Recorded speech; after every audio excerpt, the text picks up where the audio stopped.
Okay, today is February 1st and we have germination on the agrostemma, so it didn't take very long. Now, the purple queen is coming up a lot better than the ocean pearls. I still have ocean pearls covered, so just keep in mind purple queen is going to germinate a lot faster. And that is all we have germinating out of what we started last round of seed starting. But that took, what, 2-3 days? Not very long. Okay guys, I am so excited. Today is the 3rd of February and we finally have some activity with our ranunculus. Aren't they so cute? So as you know, we put these in, I want to say mid-January, somewhere around there, and it is the beginning of February. And we don't have activity on all of them, as you can see. This is marshmallow, and we have some activity on our Telacote rose. You can see just a little bit, and those are the only two right now that are really doing anything, so we'll keep an eye on those. That's pretty fun. We'll check our seedlings that we started the last round, see what we got. So the Ammy's starting to come up just a little bit. Oh, but look at that, that's the sweet Annie. It's all up, beautiful. So we'll take this lid off today. Sweet Annie's good. Our agrostemma is up, except those ocean pearls varieties, which, like, they're coming along very, very slow. I don't know what the deal is. Maybe it's old seed, I don't know. Could be old seed. This is actually starting to come up too. This is our mullein. See those tiny seedlings? We'll take that off maybe. I just gotta count and make sure 80% is up, then I'll take that off. The southern char mullein isn't up yet, and neither is my yarrow. And neither is the Rudbeckia, but most things coming along really nice. So fun. Okay, so I'm working on my last tray of snapdragon here that I am pulling the extra seedlings out. Now, I have plenty in here. I don't really need to save those over there, but just in case, I like to have them on hand because those are the ones that I would put in if I didn't have enough. But as you can see, I've got plenty. I've already done most of the tray.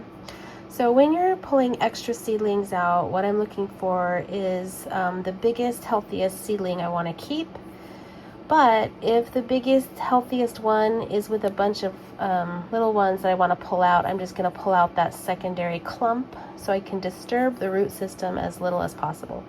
So right here, this center one looks good to me. I'm just going to come in and pull out those two side seedlings there. Now see, this one, the best one's right here, but because it's in a clump together, I'm just gonna grab all of that and leave that extra seedling there.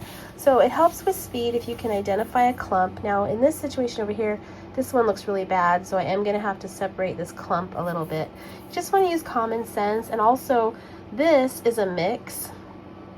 And so as you can see, some of these leaves are darker than others. Like this is really bright. I think you can see that on the video. That I can see at least 3 or 4 different kinds of seedlings. I want to make sure I'm not always pulling out the same color because I want to have a mix. Now this doesn't apply if you have just a single variety, but this is the Potomac mix. So don't pull out all the really bright yellow ones or you won't have any light colored snapdragon. And don't pull out all these dark, let's see if I can find a purple one here. This one I can tell is going to be, is going to be purple or dark pink, and so I want to keep that in. And then there's one that has that's lighter but has a darker center, so I can tell that one's going to be a different seedling. So just do your best to keep a variety if you have a mix going on, and do your best to disturb those root systems as little as possible and preserve the best looking seedling. Okay, so today is February the 5th and we finally have germination on the Rudbeckia that we started January 28th or 29th, somewhere in there. So that is the Rudbeckia. It's very small but mighty. It's going to get really big. And then we have our yarrow, also small but mighty. And that came up today as well. I am waiting on the last tray of mullein.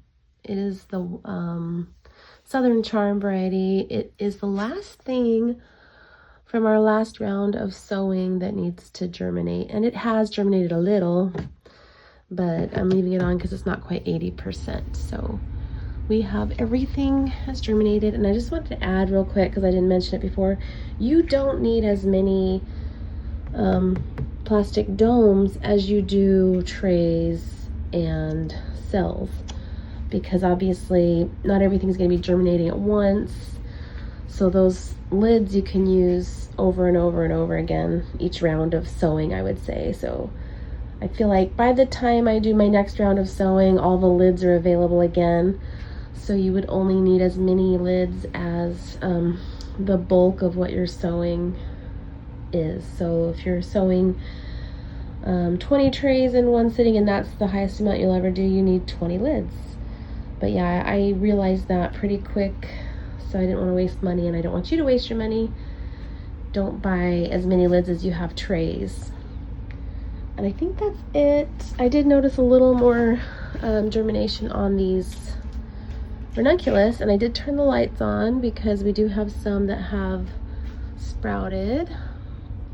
Some are a little slower, but all in all, I'd say things are on the move with the Ranunculus, and they'll be ready to go out in about a week or two. So I do need to get those beds prepped. You can see some of these are starting out really slowly.